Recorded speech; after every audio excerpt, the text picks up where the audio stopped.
Exactly. Well, thank you so much for taking the time to sit down and meet with me. And I'll just give you a little bit of background on me and Sports Illustrated. So Sports Illustrated just started this branch, this like Western industry rodeo branch back in, I guess it was September, so we're fairly new.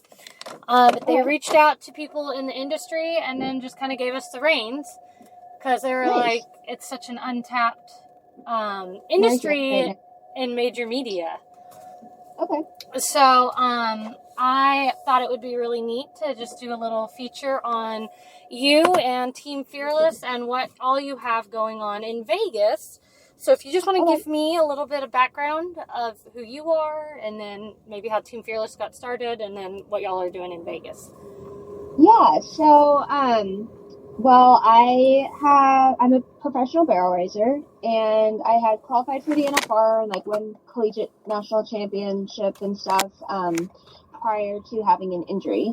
So I ended up getting hurt at an event, and I was unable to kind of use my legs. I had a lot of nerve damage. And so that was very scary for somebody that, you know, in our profession is a professional athlete. And so that was really hard. You know, we didn't know if I'd ever be able to compete professionally again, what I'd be able to do athletic wise. And that was kind of, when you're professional in anything, any type of sport, it's something that you've worked on what feels like since the day you were born, right? Oh, yes, for and sure. Like worked for, like it's what your life is revolved around, and you know you give up a lot. You don't get to do like the fun kid stuff. You don't do friends. You don't do anything else. Yeah, right? no, for sure. That sport. So, and I was 20, I think one at the time when the injury occurred, and like I said, I'd already qualified for our national finals once and won a collegiate championship, and I had won Rookie of the Year up to that point. So like everything was looking really good professionally, and that it was a huge setback. And for me, like I had to turn out quite a few like events that you qualify for, and in the moment, especially with the doctors telling you, that they don't know if you'll ever be able to do anything athletic again. Oh, that's so scary and disheartening. It was very scary, yeah. And it was very scary. Like now looking back where everything like worked out, you're like, it was fine. But in the moment, it was very scary. And so I couldn't do anything. Like I was doing rehab, 3 times a day. And I did a lot of like underwater therapy where I could walk. They put me on an underwater treadmill where my brain would allow my legs with the nerve damage to move, and then I would be able to watch it on a screen, and like something to do with that type of therapy helps like reboot everything. That's so and cool. So I'd be able to like do things underwater I wasn't able to do on land. Then you would get out of the pool and literally not be able to walk. So crazy. Yeah, it was all so crazy. And then I did a lot of soul searching and praying, and I read a book by Max Lucado and called Fearless.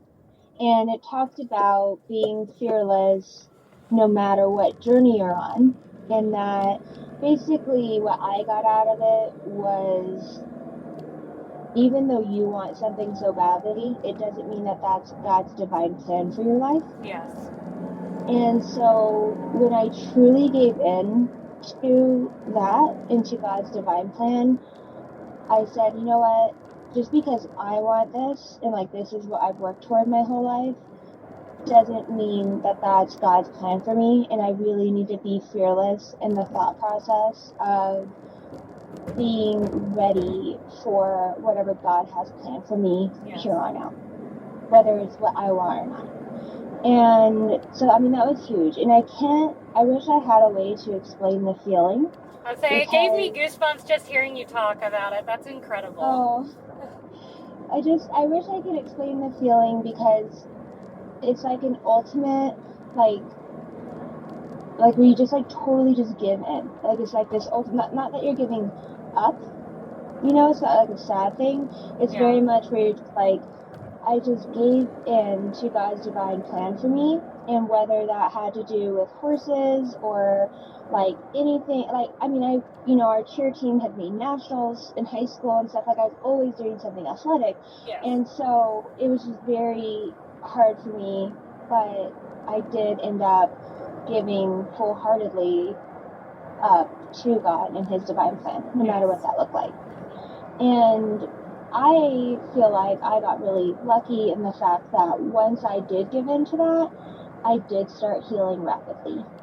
That's incredible. And so I started healing, and I'm trying to make a really long story short, but I have qualified for an event. It's called the Calgary Stampede. Yep. And they take only the top 9 in the world at that moment in time from the NFR standings after the NFR. Yes.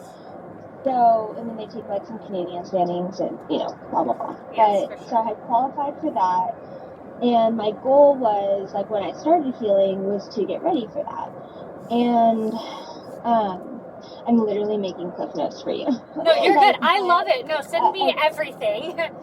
I have this whole story, like, on a podcast, but, like, that where you can hear, like, all the little tidbits, but I'm trying to, you're like, how did it start? And I'm like, okay. So, long story short, I did get to go, but I had to have, like, my foot wouldn't work to push down on a gas pedal. Like, I couldn't sit with my feet down. Like, I had to sit with my feet up, right? Or, like, my legs would go numb and stuff. And so my brother drove me up there, and I literally, like, stretched the whole time. And when I was up there, and it's so crazy because I was so grateful to be there, and it had nothing to do with, like, wow, I'm one of the best in the world and get to be here. It was very much like, wow, I can't believe I get to compete in this scenario against the best in the world. Like it was just like one of those things where it turned everything around, where I was just so incredibly grateful to be in that moment. I'd say it kind of changed your perspective of it. Totally changed my perspective, and it was just like so surreal. And like, I mean, I took in everything. I can tell you what the dirt smelled like on the track when we were warming up. Like, it was just so enjoyable to be in the moment. And like, it was truly just God gave me this gift there, where in the Bible it says, God gives you tenfold for every negative thing that happens. Yes. Right? And this was him being like, you know what? I'm going to reward you for sticking with me through this. And we ended up winning every single round. Oh my gosh, that's amazing. Which has never happened before and hasn't happened since. So, but every time I go do autographs, I was like, man, I'd write down, be fearless. Mm-hmm. Because that was just kind of like why I was there in the first place. And then, like, beyond that, it was just like, I mean, I hate to say, like, I don't want to make this about winning. You know what I mean? I want it to, like, I'm trying to explain it in a way where it's like, it was just such a cool experience. Yeah. And, like, had none of that happened to me physically prior to Calgary, and I had the same experience there, it wouldn't have been the same. Yeah, no, for sure. Well, and I feel like you have to, like, I totally get where you're coming from and stuff on, like, trying to explain it without winning, but at the same time, that is what is going to draw people in. It's going to get their attention, and it'll open the doors to everything else. Yeah, so when you ask me, like, how Team Fearless got started, like, this is the story behind it and how it got started, because I wanted to, like, I started doing the autographs and stuff there at Calgary after, and it was such a big deal for everybody, and I'm like, man, I really just I don't want this to be about winning first. I want this to be about the feeling that I feel right now, being just, like, so grateful and, like, why I feel that way. And I want other people to be able to experience that. And so I started trying to pray and figure out a way to share the fearless message with everybody. And so I created, I hate saying I feel like I say we a lot, but what I mean by that is like God and, the universe and me and like everything came together to create the Team Fearless message. Yes. And, so in that message is to help people be fearless no matter what they're going through and no matter what they do in any walk of life, right? And then beyond that, obviously wanted to incorporate it with, athletes and competition and barrel racing, because that's what I do. And so I created this Team Fearless circuit, which is the only circuit where you can. Are you familiar with barrel racing? Yes, I barrel race myself. Okay, so it's the only circuit where you can actually count anywhere you run. Oh, that's so neat. Yeah, so and then all you do is like you log on to the app and you type in, that you were 23rd in the 2D at blah, blah, blah. And it automatically updates the standings for your state and your region and nationally. That is so And so neat. you can like truly ride on a circuit, whether it's your backyard jackpot or you're at Houston Rodeo, like you can ride on a circuit fearlessly, and calculate all of your points and your statistics for these, year-end championships. And with also, providing that fearless type message. And then of course, we do the podcast, which is kind of getting started back up this year. Okay. This upcoming year.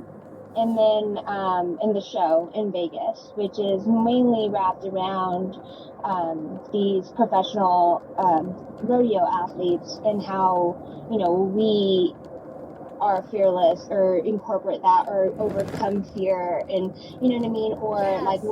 how, kind of how to be successful in those realms and stuff like that, because it's not easy. And I think that people's idea around professionals is that we have that we are different than you, and my message to people is that we're the same.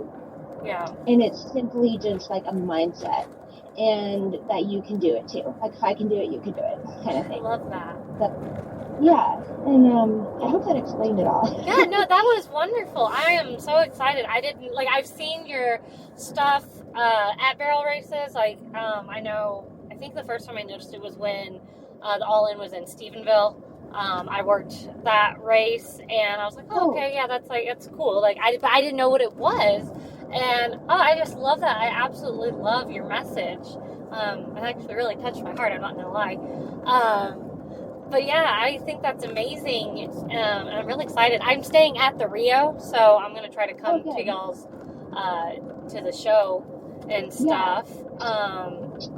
But yeah, no, I think that's incredible what you do. I love it, and I don't have anything to run right now. I'm in between futurity years, so whenever I do get my horse ready, I'm going to sign up, because that is super neat. Yeah. And the other thing that I provide just on the side is within the app, it's a whole coaching wall. So cool. You can post, ask questions anonymously and everything, and I'll go on there, I'll have a different professional go on there and answer them.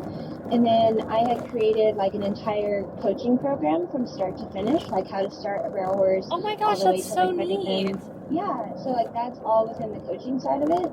And then so that's all on there too, but right now in this moment we're really pushing the circuit.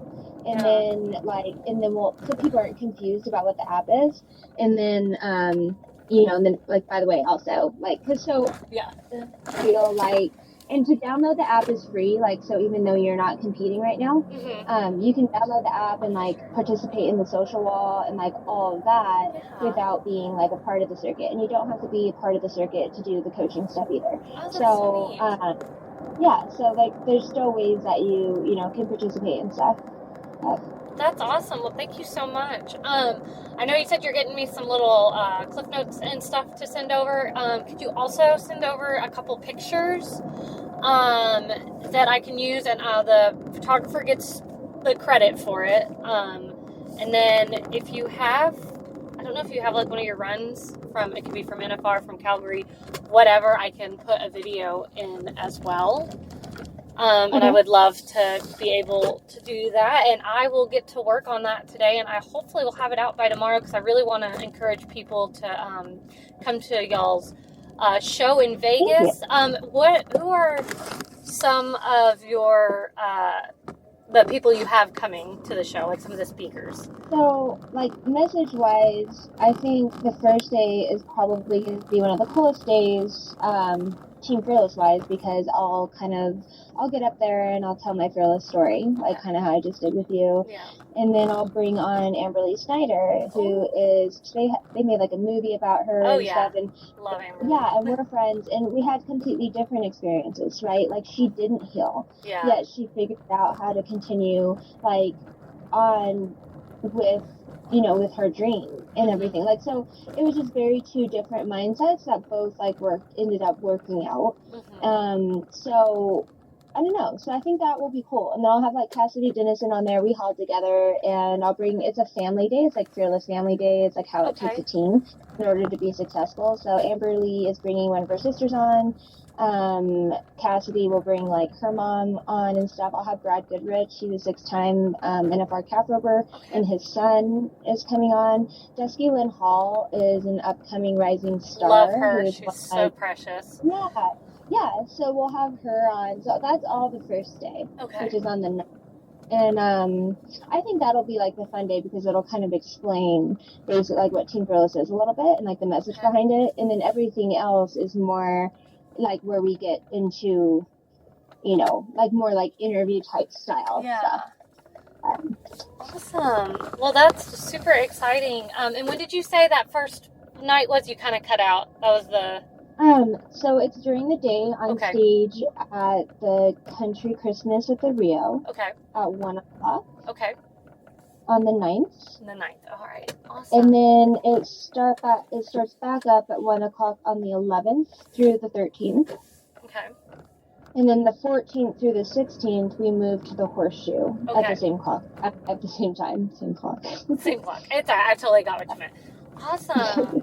Well, thank you so much, Sydney. I am so excited, and I can't wait to meet you in Vegas. I can't thank Brandy enough for connecting us. That's awesome. I just think that what you do is really cool. Honestly, I had no idea that it had anything to do with your journey and your like path with God, and I just love that. It's so important to me. I always try to like find stuff like that. So when I first got hired at Sports Illustrated, the very first article I submitted, I'm not doing it.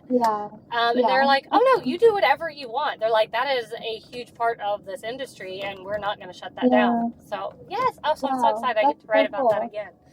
Thank you. It is hard, like even being, because I am brought on with like Group W Productions to do this, but what I love about it is they are giving me free reign, like kind of like what you're talking about. And so, and I do love that about the Western industry, that it really is wrapped around like your faith and the struggles with having faith as well. Like, because life's hard, and I can get like wrapped up in the thought process of, oh, these are interviews like to entertain people versus like remember the message and like the whole reason God has you in this, like has you doing this and like giving you these opportunities to do this and like kind of stay on track that way, even if people are kind of like not, it might not be what everybody wants to hear, Well, and I feel like Vegas is also kind of a hard place to do that at too. Yeah, here we are. I love it. I just think that is so neat. Well, I'm definitely going to get a hold of you once I'm there. I would love to meet you in person, and I cannot wait to come to the show.